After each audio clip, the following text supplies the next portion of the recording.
السلام عليكم ورحمة الله تعالى وبركاته داوديشة دي قيمها يقايا لو دلهانتي بميلك استوى جوجتان هالكن وتلفزيونك مدح بناني بلشة تي في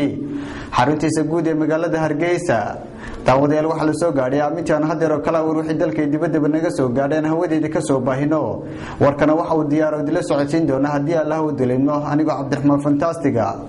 qodobada haweenkan caawa daawadayaal wararkeena ugu doorka roona waxa kamid ah xisbiga mucaaradka ee Soomaaliland ee wadani ayaa waa xukuumadda madaxweyne Axmed Maxamed Maxamuud Siilaayo ku eedeeyay in xisbiyada mucaaradka iyo qaybaha kala duwan ee bulshada reer Soomaaliland ay kala tashan weeday ajanda ay kaga qayb galayso shirka wada hadallada Soomaaliland iyo Soomaaliya Professor Ahmed Ismail Samatar ayaa waxa uu khudbad dhinacyo fara badan taabanaysa u jeediyay ardayda wax ka dhigata jaamacadda magaalada Burco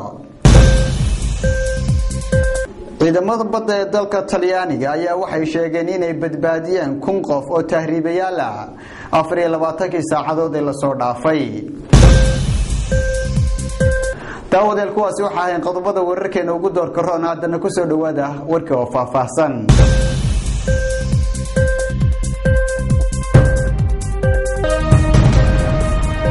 xisbiga mucaaradka ee wadani ayaa waxa xukuumadda madaxweyne Axmed Siilaayo ku eedeeyay in xisbiyada mucaaradka iyo qaybaha kala duwan ee bulshada reer Soomaaliland ay kala tashan waayeen ajanda ay kala qayb galayaan shirka wada hadallada Soomaaliland iyo Soomaaliya ee la filayo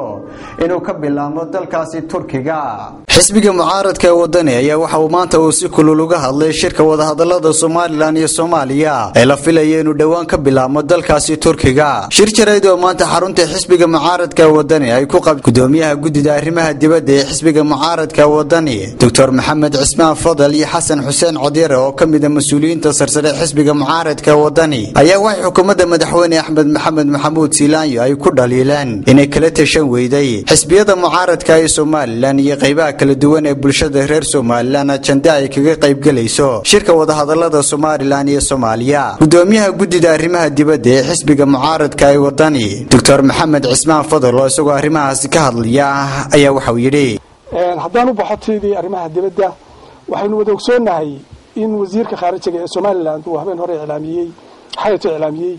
in Soomaaliland shir ka qayb galayso shir Turkiga ah shirka waynu naqaanaa shirarka Turkiga loo tago muddo imka la tagtagayo waanu ka dheeragsanahay kii ugu dambeeyay waynu ognahay doodii dheereyd wadani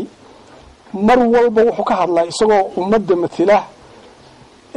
xaqay umadu leedahay shirarka magaceeda lagaga qayb galayo gaar ahaan shirarka aayaheeda iyo masiirkeeda lagaga hadlayo in ay dadku xaq u leeyihiin inay ogaadaan shirka dawladoodu ajandaha ay la tagayso dalkan waa dal dimuqraadiya dal dictatoriyad iyo qof jeebka ku qaadan kara maaha masiirkiisa wax kale lama weydiinayo dawladda waana la doortay waana tagi kartaa waana ka qayb gali kartaa shirar laakiin waxa la weydiinayaa oo xaq loogu leeyahay shirkaasu inuu wada tashi qaran oo gudaha ah oo la wada og yahay in ajandihiisu ka soo baxo waxa la filayay oo hore looga hadlay oo in badan laga hadlay oo maanta taagan caburin dadka reer Soomaaliland ay dareemayaan inaan dawladoodii ay doorteen iyo madaxdeedu inaanay u cawal furnayn una banaaneen una sheegayn waxyaabaha ay ka hadlayaan waxaan u maleynayaa wax ka qarsood noqon kara Soomaaliland iyo Soomaaliya waxa ka dhaxayn kara way iska cadyiin dastuurka Soomaaliland way ku qoran tahay dastuurada kalena way ku qoran tahay wax qarsoodi oo la sheegi karo oo maanta lala dhuuman karo ama hoos lagu sameyn kara ma jiraan sidoo kale Xasan Xuseen Codire oo isaguna halkaasi ka hadlay ayaa waxa uu cambaariyay xadhiga ay ciidamada RRU ay kula kaceen gudoomiye ku-xigeenkii hore gobolka Togdheer Guuleed Daahir Samatar oo ciidamada RRU ay ka soo qabteen gurigiisa ku yaala magaalada Burco ee xarunta gobolka Togdheer sidoo kale Xasan Xuseen Codire ayaa waxa uu ka hadlay mudaharaadyadii ka dhacay magaalooyinka Burco iyo Odweyne sida aad la socotaanba waxa maalmahan ka taagnaa gobolka Togdheer iyo gobolka Odweyne labadaaba dhibaatooyin badan baa ka dhacay waxa dhibaatooyin badan loo geystay oo la xidhxidhay oo guryahoodii loogu dhacay oo caruurtii saqdii dhexe labadii loo daatay ninkii ahaantii nin madaxda sare ee wadani kamid ah oo la yidhaaho guuleed daahir samatar horena u ahaan jiray gudoomiye ku-xigeenka gobolka Togdheer gobolkiisii uu deganaa uu guriga ku lahaa uu caruurtiisa kula noolaa ayaa shaqadii dhaxal loo daatay sidii dugaaga loo dhacay caruurtii yaryarayd suuxdin bay weli ku jiraan sida TV-gaba oo ay u sheegtay gabadhii dhashay gurigiina la baabiyay lana soo qaaday berbera lagu soo xidhay saldhigeeda maantana sidaa la sheegayo loo gudbinayo Madheera ninka muwaadinka ee madaxda xisbiga ka mid ah falkaa loo geystay baan aad iyo aad u cambaaraynaa waanan ka xunnahay waxaan ugu baaqaynaa dawladda inay ka noqoto oo ay ninkaas sida ugu dhaqso badan ugu soo celiso xorriyadiisii hadalkan ka soo yeedhay xisbiga mucaaradka ee wadaniga uu ku dhaliilay in xukuumadda madaxweyne Axmed Siilaanyo ay kala tashan weyday xisbiyada mucaaradka ee Soomaaliland ajandaha ay la hortagayso shirka wadahadalada Soomaaliland iyo Soomaaliya ayaa waxa uu ku soo beegmaya kadib markii ay maalintii shalay tole ay xukuumadda madaxweyne Axmed Siilaanyo ay cadeysay in aan xisbiyada mucaaradka ee Soomaaliland aanay ka soo qayb gali doonin shirka wadahadalada Soomaaliland iyo Soomaaliya rugta ganacsiga ee Soomaaliland ayaa waxay faahfaahin ka bixisay qaabka ay u socoto carwadii lixaad ee ganacsiyeedka ay ka socoto maalintii afraad magaalada Hargeysa ee caasimadda Soomaaliland xogayaha guud ee rugta ganacsiga Soomaaliland Ibrahim Ismaaciil Cilmi oo maanta u waramayay telefishinka madaxa bannaan ee Bulsha TV ayaa ka xog waramay halka ay marayaan hawlihii carwada oo gabagaba madaxa la sii galaya xogayaha Ibrahim waxa uu sheegay in ay hawshu u dhacday sidii loogu talagalay isla markaasina guulo fara badan oo ganacsi laga gaadhay waxaana uu tilmaamay in bulshada Soomaaliland ay ka faa'iideysatay qiimo dhimistii ballaadhnayd ee ganacsatada dalku ay halkaas ugu soo bandhigeen Ibrahim Ismaaciil Cilmi xogayaha guud ee rugta ganacsiga Soomaaliland oo arrimahaas ka hadlayana waxa uu yidhi waxaan ugu qaatay waqti adoo imika ilaa 3 bilood ayaan abaabulkeyga wadnay waxa laga yaabaa inay markii noogu horeysay tahay marka waanu ku guuleysanay alxamdulillah wax walbaabana bilow bay leeyihiin carwooyinkii hore waxa lagu qaban jiray guriga shaqaalaha meel kooban bay ahayd laakiin tan way ballaadhnayd meesha lagu qabanaya ballaadhnayd taasaana keentay in muddadu lagu dheerato meesha lagu dhigayna waa la dhisayay dhismaha ku socday taasaa keentay dib u dhac yar oo nagu dhacay laakiin alxamdulillah gabagabadii waynu kuwa kalaba si fiican ayaa looga soo wada qayb galay dhammaan ganacsatada ku nool Soomaaliland waana fursad cadiim ah oo ay ka qayb galeen alxamdulillah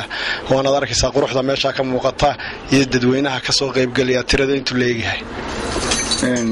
soo qayb galaan carwadan inay arkayaan maanta carwadaasi siday tahay iyo quruxda ay leedahay iyo fursada fiican oo ugu jirta ganacsigooga inay ku tusaale qaataan ayaan ka filayaa ay marka dambe soo diyaar garoobaan iyaga oo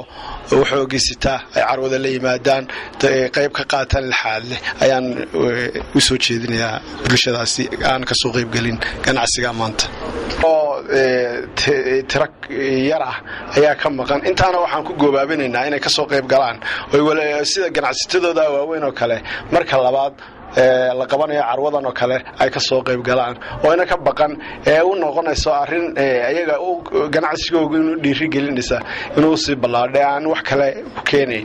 waxa laga yaabaa inay yiraahdaan meesha waxba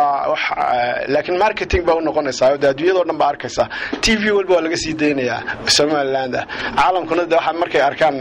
sida carwooyinka loo qabanayo waxa oranay wadanka waxba jiro investment bay gashanayaan maalgashiga u badanaya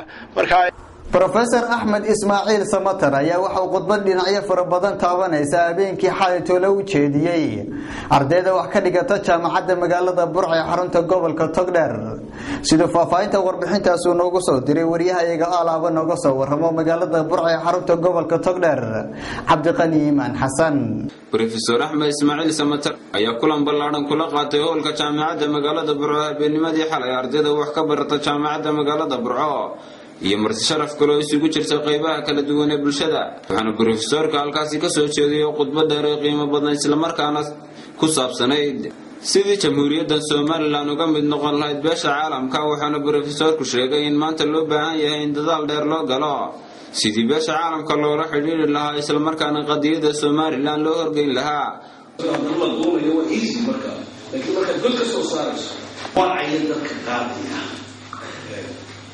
فرينتا قاضية أكيد الرئيسية capacity المولى هي كرتين فرينتا ورا كعبة وضم يتجاه فكرة مجامعات الله أما مضحك الله أما business community الله أما academics الله سبب عدة تهدي كلام السنة ورا كعبة وضم يسمى جالسين كلام markuu soo gabagabeeyay khudbadiisa Professor Axmed Ismaaciil Samatar waxa halkaasi su'aalo la xiriira mawduuca aqoonsiga Soomaaliland ku weydiiyay ardayda wax ka barata jaamacadda iyo aqoon-yahano kale ugu dhamaanba su'aalahaasi uga jawaabay sidii ugu habboonayd maadaama waxay u baahan shicibka dawladda inay ka wada hadlo cid walba ay u guntato qaadada qaramada Soomaaliland cida kalaashay ururada kalaashay dawladda kalaashay xukuumadda waxa Soomaaliland waa tababarka wasaaradda dawladda oo ku tarbiga Soomaaliland ku soo xoggaasi masjidka Soomaaliland ayaguna kulankaasi ka hadlay mas'uuliyiin u tiro badan oo ka mid yahay gudoomiyaha jaamacadda magaalada Burco wa international figures ani labada gudbaa waxaan hadaynu buugan caalamka lagu dhigo iyo jabaha socodka labadooda dad keenaysa dadooda kala tahay intiraabka halka laga doonayaa waa aqoonsi si ay adduunkii uga mid noqoto taa adduunku wax laba wax ku qiyaasay ku go'aan qaadanayaan maanta oo ay tahay Soomaaliya soo galay isku soo wadaduba waxa muddooyinkii ugu dambeeyay baa la arkayay Professor Axmed Ismaaciil Samatar oo kulamo kula qaadanaya caasimadaha gobolada Soomaaliland ardayda wax ka barata jaamacadaha isagoo u jeedinaya mawduucyo xambaarsan ujeedooyin kala gedisan Cabdiqani Iimaan Maxamuud telefishinka madaxa bannaan ee Bulsha TV magaalada Burco halka daawada wili aad naga daawanaysaana waa shaashada telefishinka madaxa bannaan ee Bulsha TV xaruntiisa guud ee magaalada Hargeysa ciidamada dalka Talyaaniga ayaa waxay sheegeen inay badbaadiyeen dad ku dhow 1,000 qof oo tahriibayaal ah 24 saacadood la soo dhaafay dadka tahriibayaasha waxay aad uga naxeen labadii shil ee u dambeeyay maraakiibkii degtay bishii November boqolaal dad soo galeeti ah wixii ka dambeeyay masiibooyinkii waxa la kordhiyay ilaalada maraakiibta xeebaha u dhaxeeya Talyaaniga iyo Waqooyiga Afrika kooxaha gurmudku waxay ahaayeen kuwa aad u mashquulsan maalintii Khamiistii shalay duhurnimadii diyaaradaha qumaatiga u kaca waxa ay arkeen 4 doomood oo aad u buux dhaafsan oo dhibaataysan waqti sii horeeyay doon kale oo 230 qof ayaa loo soo jiiday degada Sili qariirad ku saabsan tahriibayaasha Afrika ee Yurub ayaa waxa ay soo saareen ciidamada badda ayaa waxa ay sheegeen in ay dad la soo badbaadiyay ay ku kala dhasheen wadamada Tunisia, Masar, Iraq iyo Pakistan mas'uuliyiinta Talyaanigu waxa ay filayeen in ay tirada soo galeetiga ah ay hoos u dhici doonto maadaama oo lagu jiro xilligii qabowiyada ka soo gudubka badda waqti xaadirkan waxa ay ka sii halis badan tahay sidii hore sababta oo ah waa xiliyadii qabowga iyo duufaanadu dhacayeen laakiin xaqiiqada ayaa ah in dad 1,000 qof ka badan la soo badbaadiyay maalmihii u dambeeyay iyada oo lagu jiro bartamaha xilliga qabowga ah waxa muujinaya in dadkan ay ka caddahay in ay soo galaan Yurub iyaga oo raadsanaya in ay helaan nolol ka fiican tan ay hadda ku jiraan daawadayaasha qiimaha iyo qaayaha wadilhaantiinba meel kasta aad joogtaan intaas waxaan ku soo gabagabaynaynaa war wixii dalka iyo dibadda naga soo gaadhay oo aad kala socoteen shaashada telefishinka madaxa bannaan ee Bulsha TV xaruntiisa guud ee magaalada Hargeysa daawadayaal warka waxay idila socotiinayaan anigoo Cabdiraxmaan Abdullaahi Maxamed Fantastiga aniga akhyaartiga la qayb qaadatay tabinta iyo soo diyaarinta warka waxaan idinkaga tageynaa assalaamu calaykum waraxmatullaahi tacaala wa barakaatuh